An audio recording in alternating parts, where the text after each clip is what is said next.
Hello, I'm Maya Forstatter, Executive Director of Sex Matters. As you probably know, we're a human rights organisation campaigning on clarity on sex in law and policy in the UK. I'm delighted to present this Sex Matters event, The Claimants. Tonight is a celebration of the end of the era of no debate. We'll hear from some of the claimants, the resilient, brave and stubborn women and men who have helped to make the debate happen by taking cases into the courtroom. Visit our website, sex-matters.org, to find out more about what we do and how you can support us. The Claimants event is moderated by Helen Joyce. Helen was the editor of the Britain section of The Economist. She is author of the best-selling book Trans, When Ideology Meets Reality, and she is, starting from today, Sex Matters Director of Advocacy. We're starting her off on the job with being the ringmaster of this circus. Over to you, Helen, and on with the show.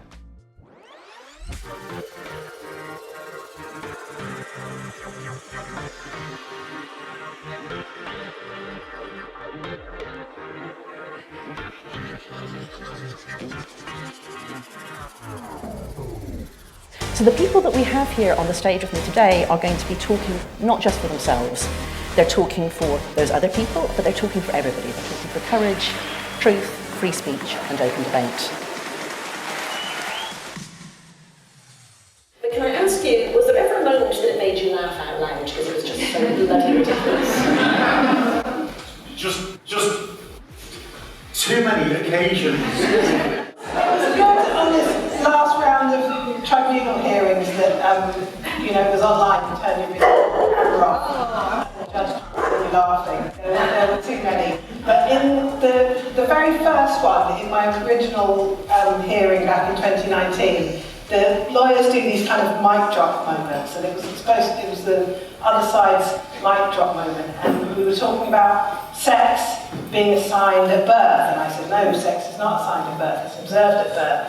And she looked at me and she did this kind of mic drop, and she said, but if you weren't there when their sex was observed, how could you possibly know?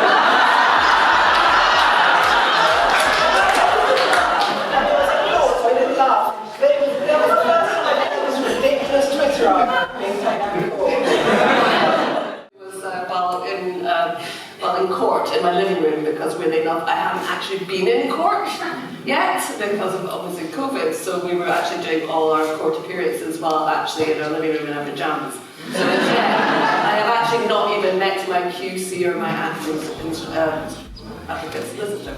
But one of the key points as well watching this on our screens, because we were not in court, was when the government made the statement, the lawyers on behalf of the government said that that was government policy that trans women were women. And it was just a mic drop and everyone went, what? What is this policy? No one knew. And I was like, do you have this policy? And then they had to go look for the policy, of which they never found. That was an hour or two. Probably the lack of debate, actually, and the entire reason we're here tonight is because debate has been cancelled. And I find myself spending a significant amount of time trying to persuade the individuals that have chosen to infringe my free speech to exercise their free speech. And I've noticed that a lot of the activists on the other side are full of gusto and confidence when they're speaking to their fan club. But as soon as an open offer for a public debate goes up, they become absolute wallflowers. And I think it's great that we're talking to our own supporters in this way, we've cemented our arguments, but we need to have open public debate to show the public that the arguments on their side do not stand up. Yeah, I think it's frustration. Well, my biggest frustration about this debate is the conversations that we're not allowed to have. For example, I've been spending some time writing and doing work on sex differences in healthcare, and there's so many life and death issues regarding women and girls' health. We're in this very interesting moment in which we're beginning to understand the ramifications of sex, biological health, and the integral health of half of the whole population. But at the same time, you have a political class that has been convinced that they should go on TV and pretend that they don't know that sex is real. And obviously they know that it is. All of the lives of women and girls that can be saved with proper scientific research, that we're probably preventing that from happening. Just wasting time debating what is a woman. We all know what a woman is. The biggest frustration for me is that facts just seem to be dismissed as irrelevant these days, evidence, and I think that's what got me into all this. I mean, I've been on this since 2017 now, so it's been a long time. And I'm a scientist by background, and I was just absolutely amazed that there was no evidence base to anything that anyone was talking about on the other side, and it was so frustrating. So that's what got me involved. But even now, like just recently, India Willoughby was on the TV talking to Sharon Davis, about sports. So what they're doing is they're putting experts and people with science and facts on one side, and then putting them up against any old trans person. I'm going to take the chance, because I'm the moderator, to give my biggest frustration, which is that they bloody libel us so readily. I can't get over it, the way that, people who are meant to be serious do things like, myself and Stephanie, who's here, Stephanie Davies, R.I., big hand for Stephanie.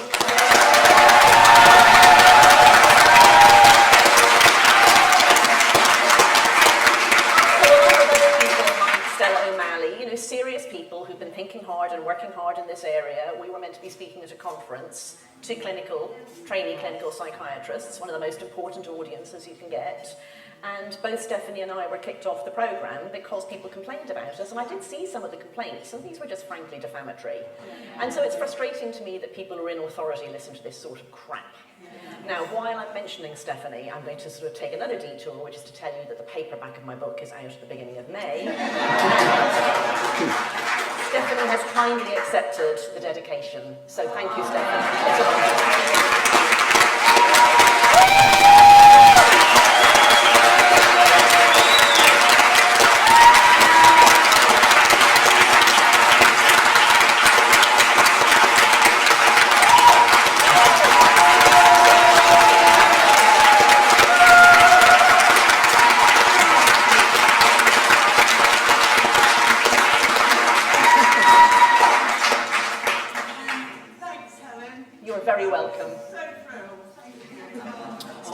She says it's my book now. James, you presumably learned you were a huge wallflower, yeah? I never realised how uneducated I was. I never knew that Joan of Arc was trans. So my secondary school education let me down. No, truthfully, I didn't appreciate how sheltered I was, actually, because, for example, gender dysphoria, which I campaign about, to me was only ever in a textbook. I only ever really knew it from that angle, and it's only since the case has begun that I've had parents and teachers and doctors and social workers reach out to me with some horrific stories and materials. I'd never really appreciated just how atrocious things have gotten. I was also quite sheltered in terms of the people that I spent my time with. I stuck in very closed circles. But some of my biggest supporters and some of the individuals that I've spent the most time with since my case emerged have been members of women's rights groups and also the gay community, and they're some of the best people I've ever met, and my life is truly enriched by having them in it.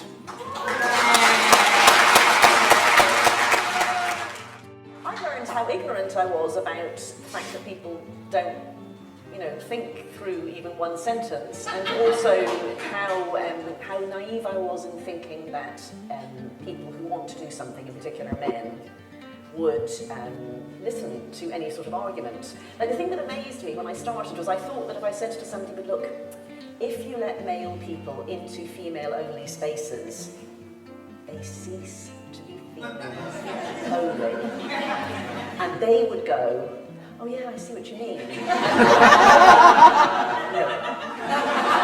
So I realised how naive I was. And I mean, I'm saying that as if it's a joke, but actually it's true, because I've said that when somebody like Julie Bindell is there, who's worked in violence against women, seen shelters and so on, she's like, what did you think about that? Like, they're not arguing about it, they just want in. So, yeah, so I was very naive. That's the thing I learned about myself. I'm going to ask my panellists what surprised them most, either about themselves or about something that they saw. I mean, maybe it's sort of the same question, but I always think it's interesting to know what surprises people. Who'd like to start? Anyone got a surprise for me? Katie? Yeah, how many people there are who seem to want to expose. This wasn't my area. Secondary school. I'm not going to say the word. At least not yet. How many? Because I didn't do much with secondary school children, but I've been following particularly Safe Schools Alliance. And how many people want to appear to think that exposing secondary school children to instructions on how to do things that they find in porn videos, or that's another word that I seem to have come across a lot recently, and how many people think that this is an appropriate thing to do with children? Yeah. How many? Yeah. What about Nick? Yeah, I was surprised by the crowdfunders, how incredibly generous people have been, supporting crowdfunder after crowdfunder. And when we launched the crowdfunder for the ONS case, I think we'd raised 50,000 in like just a matter of days. It was incredible. We couldn't believe it. And when you see the individual people, putting donations in, they're significant amounts of money. That I'm always astounded how much people will give and how much they support us, and how much it must matter to people, and that's what pushes us on. Someone has to be the someone. So if someone has to do something, there's no way you can say that has to be someone else. Someone has to be the someone, so it might as well be you. Do you have a personal philosophy? Yeah. I do, again, but it's not a funny one. It's a serious one. It's I love justice. I hate injustice. I hate bullies, and I've got a character trait that makes me want to punch up. And the bigger the bully, the more keen I am to get into the fight. It'll see me off someday, but that's my personal philosophy. I know that I cannot put right every injustice that there is, but if I see an injustice happening in my circle or it comes across my path, I can't help myself. I just have to get involved. I think my philosophy is it's about fairness. I just can't stand by if things are unfair, and I just saw that women were being treated unfairly. All we're asking for is the same as everyone else, to be heard. We're not asking for anything special. We're just asking for our own rights that already exist, so we need to be included, we need to be part of the conversation, and that's all we ask for. So I just hate that unfairness, and I just needed to say something about it and get involved. So I just learned that it's like, Raquel, stop putting other people into a pedestal, thinking that they can have the skill set to get this done, to do the things that you want to do. Just trust that you can do it and you will get there. So I just had this personal awakening of stop looking at Bristol and Peace, waiting for them to help me, when in fact they just wouldn't, at the end it just had to be me, and I just didn't expect that to be I thought they were the ones that I had to look up to, and it's no, you don't have to look up to anyone else, you have to just have confidence in yourself. Yeah. My personal philosophy is carpe diem, seize the day. I try to use every minute of my day to kind of peep turf everyone. So, so when it's a taxi driver, everyone in Edinburgh, taxi everywhere, did you know? Let me tell you. You say, oh yeah. So yeah, I just try to speak to anyone and everyone about how important this is, and use that time appropriate. So carpe diem, seize the day, peep turf everyone. Two things. One, evidence. Evidence is what we need. I'm so pleased to read the interim cast review, and they're not going to change it. But one thing she says is we have absolutely no clue what happens if you socially transition a child. We have no clue what that will do to the child, what the outcomes are going to be, and there are ways we could find out, but nobody will do it. And then the other one is that the grown-ups have to be the grown-ups. Yes. I'll stay with you for the next question, which is, what do you wish that everyone could understand about sex and gender?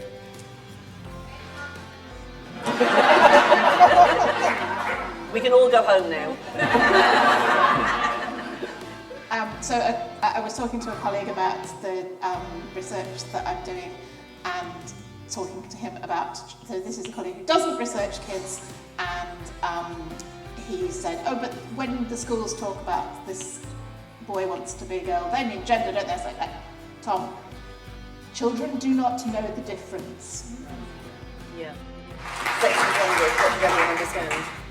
Well, again, my main area of concern is with the police, because I see that it's incredibly dangerous when you have a situation where, as with West Yorkshire, as with the Met, as with the other forces, where a prisoner is able to decide and declare which gender they are, and then demand that a police force provide a police officer to search them of that chosen gender.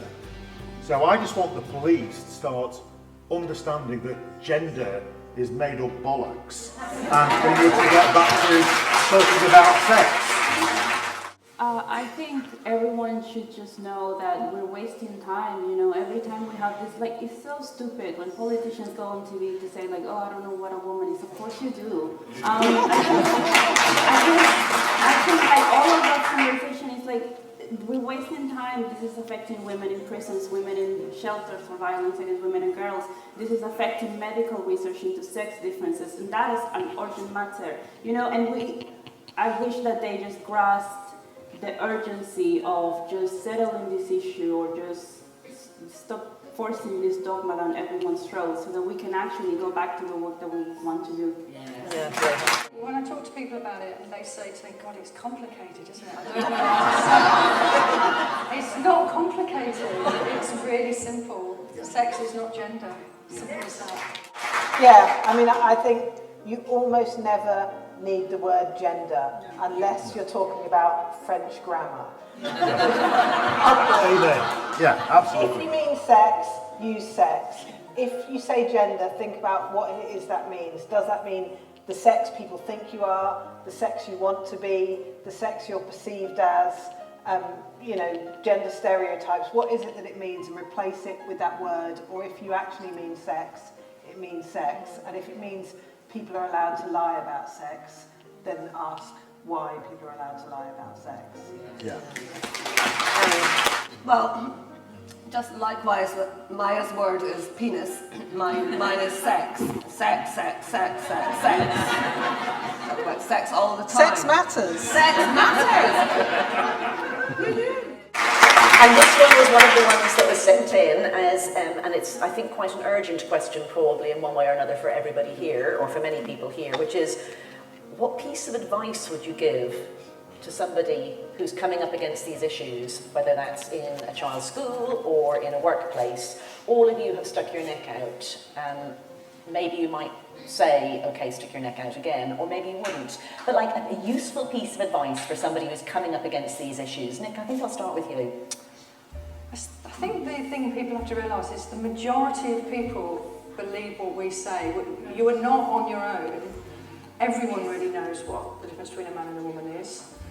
You just have to break that taboo. Yeah. And when you do dare to have that conversation with someone at the pub, you actually realise they go, phew, what a relief. Yeah, I think the same. It's just everyone's being quiet, worrying that they're thinking something that's wrong, but they're not. Everyone knows what men and women are, and they just want to talk about it, really. And you need to break that ice for them. So that's the way to do it, is to get people to speak by just breaking the ice and saying, do you know what? I think this, this and this. And most people will say, yeah, me too. That's it. For me, the first thing is join a community. Join one of these groups. Get yourself together, because you can't do it on your own. You need conviction, you need courage, but you also need community.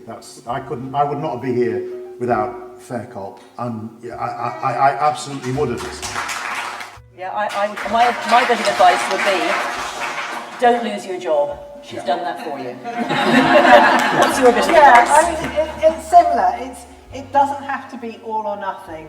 You know, if you have a greater sense of self-preservation than me, it doesn't mean you have to sit there silently stewing in your anger, because that's not good either. There are things that you can do that are safe.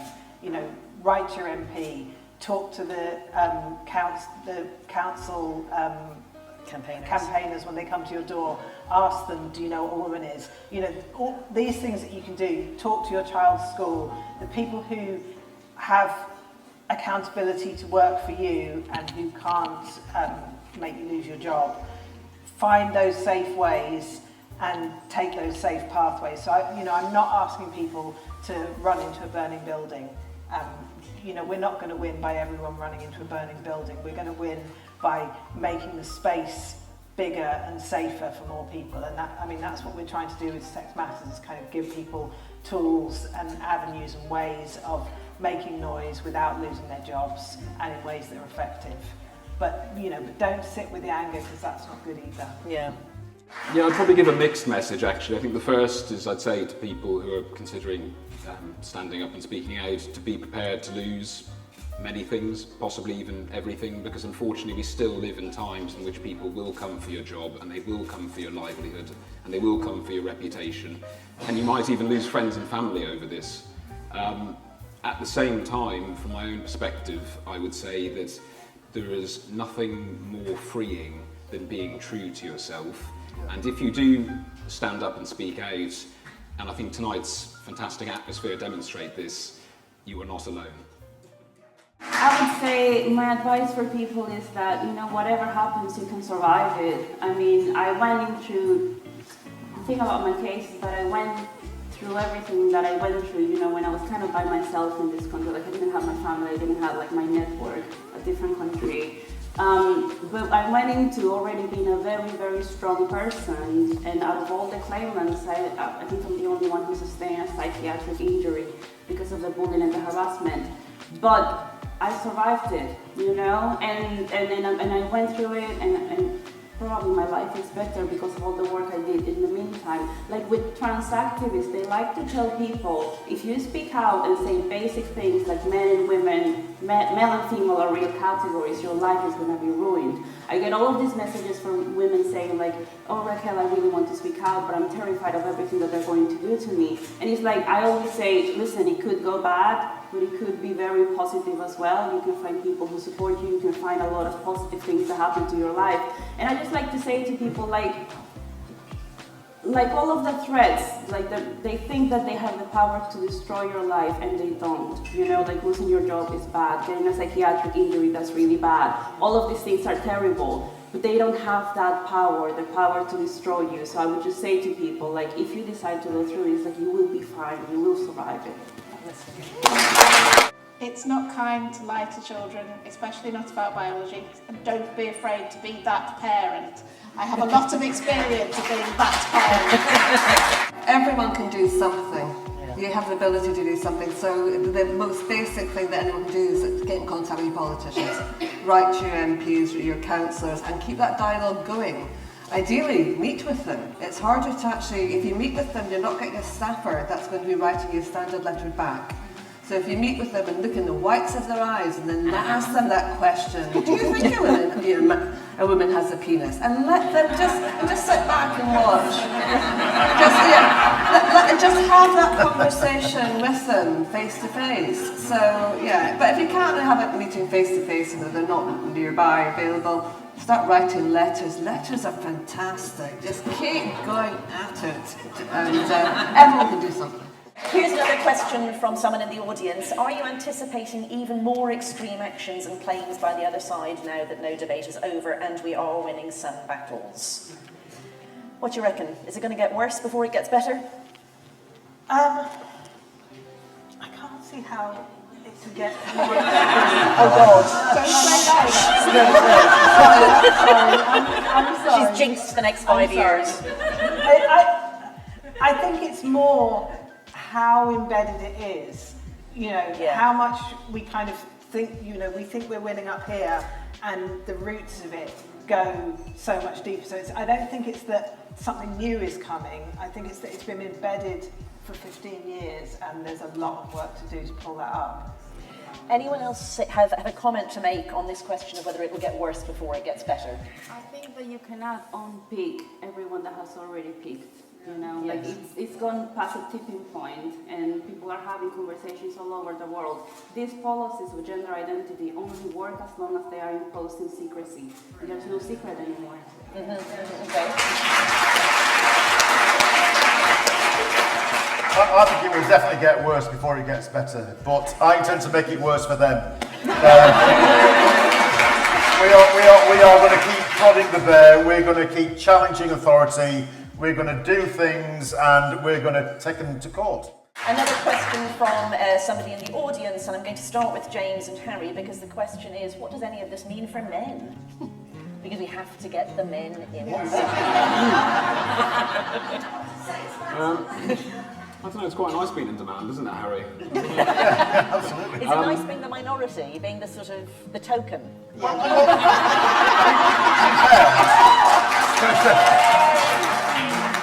be fair, I think it's quite an impertinent question because we're not. Oh, sorry, did I speak to Harry? You're not a biologist, so how do you know? But what does it mean for men? What does this mean for men? We talk about women's rights, women's spaces, we talk about children. Oh, God, right, okay. You know. For me, how did I get into this? I got into this because I've got a wife who's a kick-ass feminist, and I've got daughters, and she said to me years ago, Harry, the simple truth is, until men start speaking up, Yes. nobody will listen. So I thought, okay, well, I've been told to speak up, so I'll start speaking up. James, could men sit this out? Because, seriously, could men sit this out because it's not a problem for them? Well, they could do, and many do. I mean, I've personally been inspired and amazed by the way in which women have come out in support of each other in this. I wish men would cultivate a similar type of attitude, but to those men who say that this doesn't affect them, it affects all of us. I keep calling this the issue of our time, and whether it is fairness in sports, or whether it is safeguarding vulnerable children, or whether it is protecting women's spaces, or whether it is the gay community, or whether it is free speech, this affects every single one of us.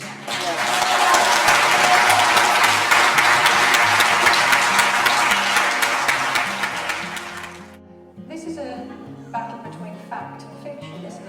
Yeah. So if they can convince us that a man can be a woman, then what else can they convince us of? Men should be allowed to be as feminine as they like without other men saying we're chucking you out of men. Yes. Yes. Slightly poignant question for you serial litigators surrounding me. If you started over, what would you do differently? Keep a diary. Keep a diary. All right. That's good advice for anyone who wants to Yes. take their employer to court. Absolutely. No, I mean, not for that reason, for the movie.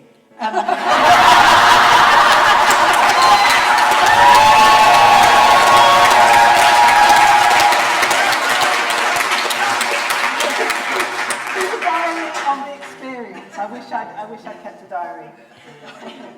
What would you do differently, Nick? I don't know, actually. I haven't got a good answer for that one. Harry? Nothing. Nothing. I knew you were going to say that. I knew you would too. We can be the regretters over here. No, I would say I'd be more organised, but that's not going to happen. Hand on heart, I would not pose against a tree for a Daily Mail article.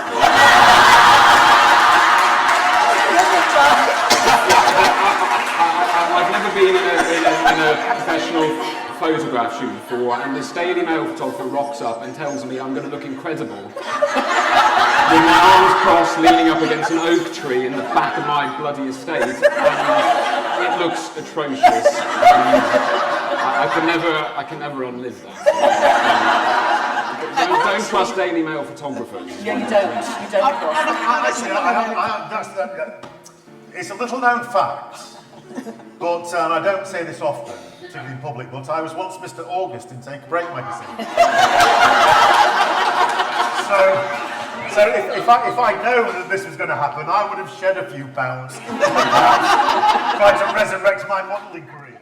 Let me say something. I mean, obviously, fair play for women, we won the ONS case, but then we lost the case against the Scottish Government. So some could say, if I had my time again, I wouldn't have taken the Scottish case because it's cost us an awful lot of money and it's also cost us some reputational damage.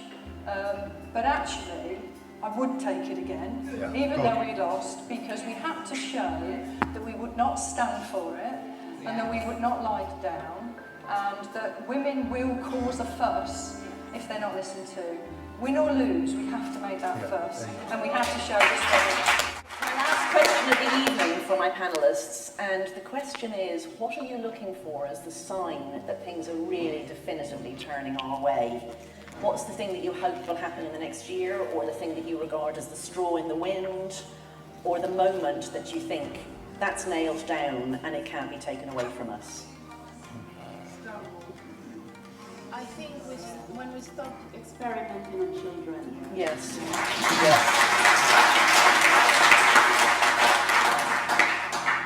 I think we're nearly there in this being seen as a women's rights issue. I think when we first started, and LGBT, but women, when we talked about this 3 years ago, it was always a trans rights issue, and it's shifting to us being able to say this is a women's rights issue, and I don't think that will go back once we've shifted that. I genuinely think we've broken the back of this, definitely. I mean, I've been in this 5 years. At the beginning, it was so difficult to speak, so few people talking about it. It was, like you say, framed as a trans rights issue. Women were like, well, what's it got to do with you? Whereas now, we've got so many people involved.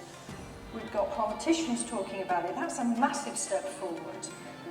The fact that it's being debated in Parliament is, when I see that, it makes my heart sing, because it's...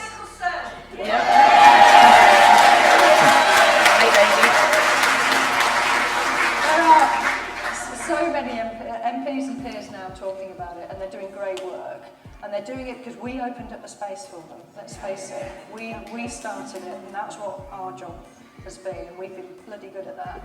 And so I think the tide has turned. We're on the home run, really. I think home straight now. She's jinxed it too. When my professional organisation, British Psychological Society, says that you do actually have to explore what might be wrong with a child if they're experiencing gender dysphoria, because at the moment they say you have to affirm them. Right, so that's your one. Marion, what will be the moment that you say, right? I feel bad asking someone from Scotland. Oh my God, really?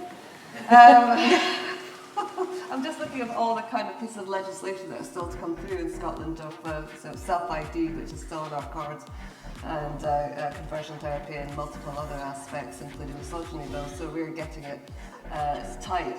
I think regarding Scotland in comparison to the wider UK, we'll probably have to take a change of government for us to actually make a change in Scotland, so that as sad as that may be, because they have a majority of the SNP in the Green Coalition, so it will have to actually have a change right at that top in order to actually really stop.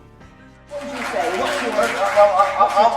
I'll know that the tide has turned when I no longer have to go down to B&Q to buy £110 worth of buckets to go and put them over the lights outside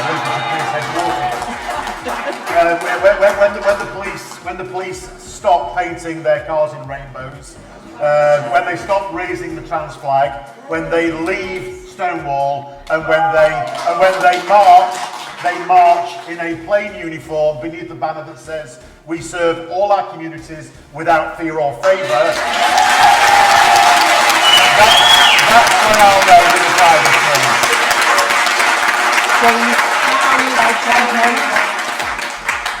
Look, I do believe the tide is turning, albeit slowly. We've had some legal victories, we've had some political victories, but I firmly believe that we must never be complacent about this, because we have seen the way in which this ideology has taken over civic and political society, and I firmly believe that we must never stop fighting this cause. And on that really note, ladies and gentlemen, I'd like to thank you all for coming. I'd like to thank Grace Lavery for making this event possible.